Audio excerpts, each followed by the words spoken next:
परिंदों को कहाँ तालीम दी जाती है ऊंची उड़ानों की? परिंदों को कहाँ तालीम दी जाती है ऊंची उड़ानों की?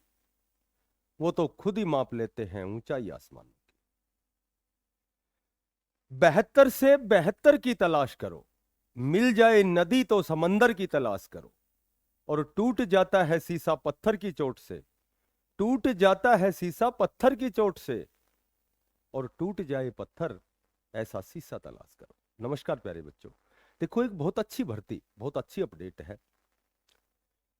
लगभग 23,000 प्लस पदों पर आपकी 2026 में एक भर्ती आएगी, जिसमें आपकी टीजीटी पीजीटी हो गई, आपकी स्पेशल एजुकेटर हो गई, ठीक है, और भी बहुत से नॉन टीचिंग पदों पर भी आपकी जो भर्ती है। लेकिन मैंने इसमें लिखा है, चूंकि हम उस भर्ती का नोटिफिकेशन कब तक आने वाला है, हालांकि एक नोटिस जारी हुआ है, और उसमें क्या एज का क्या क्राइटेरिया होगा, क्वालिफिकेशन क्या होगी, क्वालिफाई मार्क्स क्या होंगे, एग्जाम फीस, जो भी स्ट्रक्चर है, जो भी आपकी चयन प्रक्रिया से पहले जो भी आपकी जो संरचना होनी है, जो स्ट्रक्चर होता है, तो उसके बारे में हम बिल्कुल संक्षिप्त में डिस्कस करेंगे। तो ये जो भर्ती है आपकी, चूंकि ये जो भर्ती लगभग सभी के लिए फायदेमंद है, ये नहीं है कि पार्टिकुलर किसी स्टेट के ऊपर ये भर्ती है। हमारे देश में जितने भी स्टेट हैं, जितने भी स्टेट हैं, आप कहीं भी किसी स्टेट में आप अप्लाई कर सकते हैं, बशर्ते कि अच्छा, उसमें कंडीशन होती है, उसमें कंडीशन ये होती है कि अदर स्टेट हमेशा जनरल में काउंट होता है। वहाँ की जो कैटेगरी है, उस कैटेगरी को कैटेगरी में ही इंक्लूड नहीं करते, उसको जनरल में ही काउंट किया जाता है, ठीक है। ऐसा नहीं है कि ये यूपी बिहार की भर्ती है या कहीं और दूसरे स्टेट की भर्ती है तो हम हरियाणा से राजस्थान से फॉर्म अप्लाई करते हैं, लेकिन लेकिन वो जनरल में काउंट होगा, क्योंकि जनरल वाला जो है तो जनरल में ही है। और हालांकि बात करें यदि दूसरे स्टेट की, तो अब केंद्रीय विद्यालय जो केवीएस की जो भर्ती होती है, उसमें पता नहीं कहाँ कहाँ हमें जाना पड़ता है, कहाँ कहाँ जाकर के अध्यापन करना पड़ता है। तो एक तो ये बात दिमाग में नहीं आनी चाहिए कि ये दूसरे स्टेट की है, ये उस स्टेट की है। लेकिन एक बहुत अच्छे पदों पर आपकी जो भर्ती, बहुत लंबे समय से भर्ती नहीं आई है, विशेषकर मैं बात करता हूँ कि जो यूपी में लगभग 23,000 प्लस पदों पर बहुत लंबे समय से वहाँ कोई शिक्षक शिक्षक भर्ती नहीं आई थी। तो ये 23,000 लगभग पदों पर आपकी जो भर्ती है वो आने वाली है।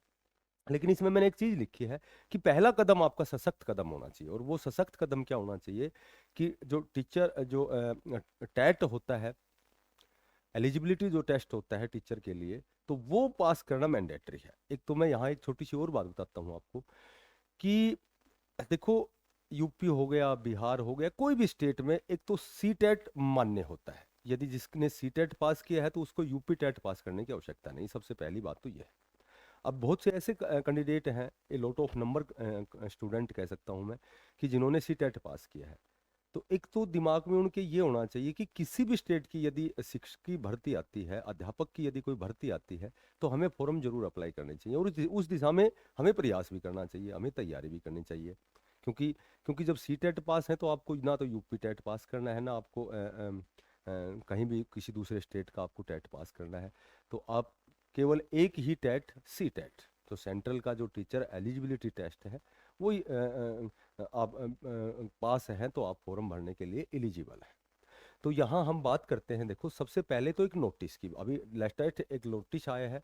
और वो नोटिस क्या आया है, नोटिस की यदि मैं बात करूँ, तो वो नोटिस ये है कि जब नोटिफिकेशन इसका जारी हुआ था, जब नोटिफिकेशन जारी हुआ था कि आप ये जो यूपी जो टैट का जो टैट का जो फॉर्म है, और आप आवेदन कर सकते हैं 27 मार्च से, और आप 26 अप्रैल तक आप फॉर्म जो है वो अप्लाई कर सकते हैं, भर सकते हैं। तो उस समय ऐसा था कि या तो कोई डीएलएड कर रहा है या कोई बीएड कर रहा है, तो जो फाइनल ईयर है केवल वही कैंडिडेट इसको भर सकता है। तो जब इसका एनालिसिस किया गया, जो शिक्षा सेवा आयोग है जो यूपी का, उत्तर प्रदेश का, तो जब उन उसका विश्लेषण किया गया तो उसमें एक संशोधन किया गया है, जो लेटेस्ट जो नोटिस आया है उसके अकॉर्डिंग, कि चाहे कोई पहले फर्स्ट सेमेस्टर में यदि कोई कैंडिडेट है, चाहे वो डीएलएड या बीएड का जो फर्स्ट सेमेस्टर होता है, उसमें भी यदि जिसने एडमिशन किया है, एडमिशन करवाया है, तो वो टेट का एग्जाम देने के लिए योग्य है, वो फॉर्म भर सकता है। तो पहला नोटिस तो ये है। यहाँ यहाँ जब मैं एज की बात करूँ, तो एज की यदि मैं बात करूँ, तो 18 सॉरी सॉरी 21 से 40 साल, 21 से 40 साल ये जर्नल की एज है। और उसके बाद नियमानुसार जो भी कैटेगरी के नियम है, ओबीसी को 3 साल की छूट, एससी एसटी को, तो वो तो पहले से इसमें शामिल होते हैं। उसके बाद यदि मैं फीस स्ट्रक्चर की बात करूं तो जर्नल हो गया, ओबीसी हो गया, ठीक है, और उसके साथ ही यदि ईडब्ल्यूएस हो गया तो इसकी मेरे ख्याल से फीस 1,000 रुपये है। और बाकी एससी एसटी यदि कैंडिडेट है तो उसको 500 रुपये का जो शुल्क है वो देना पड़ेगा। पीएच कैंडिडेट को 300 रुपये का शुल्क देना पड़ेगा। तो अब बात अगली जो हम बात करते हैं, देखो सबसे पहले तो एग्जाम की जो डेट है पहले मेंशन की गई है नोटिफिकेशन में। इसका जो टेट का जो एग्जाम है, एग्जाम जो है ये आपका 2, 3 और 4 जुलाई 2026 को होना है, ठीक है। अच्छा, एक मैं बात करूं कि ये मैंने आपको पहले ही बता दिया कि जो ये भर्ती शिक्षक की भर्ती आएगी इसमें अदर स्टेट जो है वो जर्नल में काउंट होता है। तो जो जर्नल के ही बच्चे हैं तो उनको तो जर्नल में ही खुद के स्टेट में भी जर्नल में ही भरना है, दूसरे स्टेट में भी। और यदि यूपी में हम अध्यापक बनते हैं तो मेरे ख्याल से केवीएस में भी पता नहीं हम कहाँ कहाँ अध्यापन करते हैं। तो ये तो दिमाग से निकालो कि हमें केवल हरियाणा में ही लगना है, हमें केवल राजस्थान में ही लगना है, ठीक है। अगर हरियाणा राजस्थान की भर्ती लेट है तो जब हमने इस दिशा में इतना प्रयास किया है, इतना टाइम दिया है, इतना समय जाया किया है, इतने डिप्लोमा किए हैं, डिग्री की है, तो लगभग ये तो दिमाग में हमेशा रखना कि कहीं भी किसी भी स्टेट में यदि हमें अवसर मिलता है तो हमें फॉर्म भरने चाहिए। यहाँ मैं बात करूँ, देखो क्वालिफिकेशन की बात करूँ तो क्वालिफिकेशन में सभी को पता है कि यदि टीजीटी है तो वही ग्रेजुएशन और बीएड होगा, पीजीटी है तो ग्रेजुएशन प्लस मास्टर डिग्री होगा। लेकिन इसमें कंडीशन है कि आपके 50% मार्क्स होने चाहिए। अब मास्टर डिग्री में आपके 50% मार्क्स होने चाहिए, ग्रेजुएशन में, मास्टर डिग्री में, पीजीटी के लिए, टीजीटी के लिए बीएड में 50% होने चाहिए। और प्लस मैंने ये आपको पहले ही बता दिया, या तो आप सी टेट है या फिर आपको यूपी टेट पास करना है, या तो आप सी टेट है या आपको यूपी टेट पास करना है, ठीक है। दोनों पैरल ओब्लिक कह सकते हैं कि आपको या तो सी टेट पास है तो भी एलिजिबल है, और या फिर नहीं है तो आपको यूपी टेट पास करना है, जो आगे आपकी शिक्षक की जो भर्ती आएगी उसकी। अब क्वालिफाई मार्क्स की बात करें तो एज इट इज वही सी टेट की कंडीशन है कि जर्नल में 150 क्वेश्चन आते हैं, वही 60% 90 नंबर चाहिए। बाकी जो भी कैटेगरी है उसमें 55% यानी 82.5, और इसको हम अप्रोक्सीमेटली 82 मान सकते हैं, ठीक है। तो 82.5, 55%। उसके बाद अप्लाई मैंने आपको बता दिया, ये आपका 27 मार्च से स्टार्ट है। अब ये जो पहला कदम, जो सशक्त कदम है, जो बहुत ही कठिन कदम है, हालांकि कठिन तो कोई चीज़ नहीं होती है, कठिन तो हमारी सोच पे डिपेंड करती है कि हम उसमें कितना प्रयास करते हैं, ठीक है। कठिन सरल तो कुछ भी नहीं होता, ये तो हमारे द्वारा बनाए गए दो शब्द हैं, जैसे सफलता, असफलता, हार जीत, जय पराजय, कठिन सरल, ये तो हमारे द्वारा बनाए गए शब्द हैं।